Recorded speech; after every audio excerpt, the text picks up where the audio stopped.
It's always great to chat with Craig Button, especially about the Canadian men's Olympic hockey team. So, Craig, they had that closed practice Monday, and we know Ryan Rashad, Pierre LeBrun were very upset about that. and then we had no practice on Tuesday. So you and I still have to talk about the lines that we saw at practice on Sunday. And you love that first line of McDavid and Macklin, Celebrini, and Tom Wilson. You're not as much of a fan of that second line of MacKinnon, Suzuki, and Marchand. Tell me why.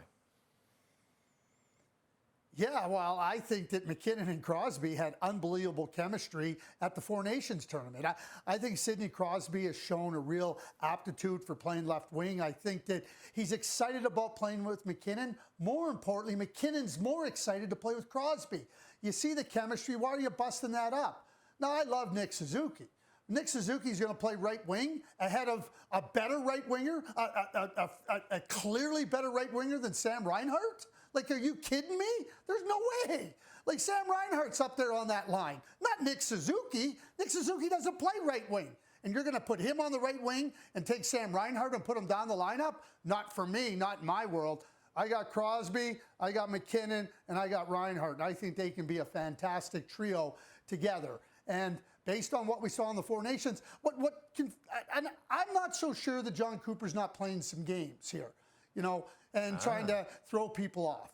Because one of the things he keeps talking about is chemistry, familiarity with one another. When they name players, what was important to their team in the Four Nations, what came into play here. So what, you're going to split up Crosby and MacKinnon? Come on, John. Now let's talk about the 13th and 14th forwards. In practice, it was Sam Bennett and it was Seth Jarvis, which makes sense. They were the last two guys added to the team. But do you see a situation, Craig, before Thursday where maybe, or even during the tournament, where Bennett finds his way into one of those top four lines? Or do you see Bennett just as that 13th forward? Or do you think Jarvis could be that 13th forward? Well, you got 14 forwards, so you can only dress 13. And we know that as the tournament carries on, that rarely does it finish how it started. So you got to allow for changes. But here's how I'm starting. I'm starting with Sam Bennett in the lineup in my top 12. Full stop. I want him playing. I want him disrupting. I want him doing everything that he does so well because he makes an opponent unsettled. I don't want him as my 13th forward. Now, this may surprise a lot of people. It may even surprise you, Jay, although you're very hard to surprise. And I have Mitch Marner as my 13th forward. Okay. And that doesn't mean that he's not incredibly valuable to my team, because he is. And to me, he's got so much utility in his game to do so many different things. John Cooper can switch him up in game. You can put him up on a line. You can put him on the penalty kill. You can put him on the power play. You can create scenarios where Mitch Marner can get in there and kind of be that guy, that player that you look to and tell him to be ready, because you never know when I'm going to call on you, but I'm going to need you. And I think that that's how I would start with Mitch Marner. My fourth line would be Horvat, Bennett, left wing center, and then I would have Mark Stone on the right wing. I don't like Mark Stone on the left wing because he's a right shot guy, and you're going to take a whole bunch of square pegs and put them on round holes. I looked at those lines after the top one, and it left me a little bit wondering if John Cooper isn't having a little bit of fun showing some things that maybe he's not even serious. Yeah, you know what, Craig? You make a good point there. Cooper loves to mix his lines up for the Lightning. It would make sense if he's playing a joke on us. Craig, we all know that goaltending is the question mark that we've all been talking about for what seems like years leading into this tournament.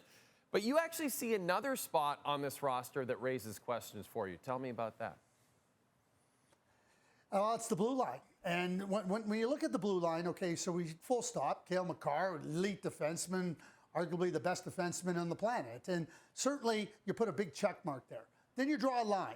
And then after that, Devin Tays is going to play with them. They're a great pair. The familiarity that goes with it. And then the next guys are Morrissey and Theodore. And then I draw a hard line after that.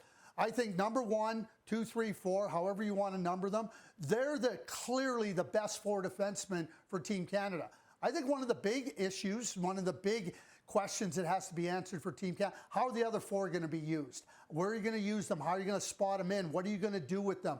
Where do you need them to play? Because I do see that as an area of vulnerability. And certainly I don't worry about those top 4, and I think that they can do so many different things in the game. I think they're going to have to carry like a large burden of the minutes played. But you're also going to need those other guys, and how they're deployed, how they're utilized in different scenarios. I think that's one of the things that we're going to have to watch for as the tournament starts and as it progresses. Craig will be back on Wednesday to talk about Canada's opening match against Czechia on Thursday. And maybe we'll get lucky and John Cooper will name his starting goaltender on Wednesday and we can overanalyze that.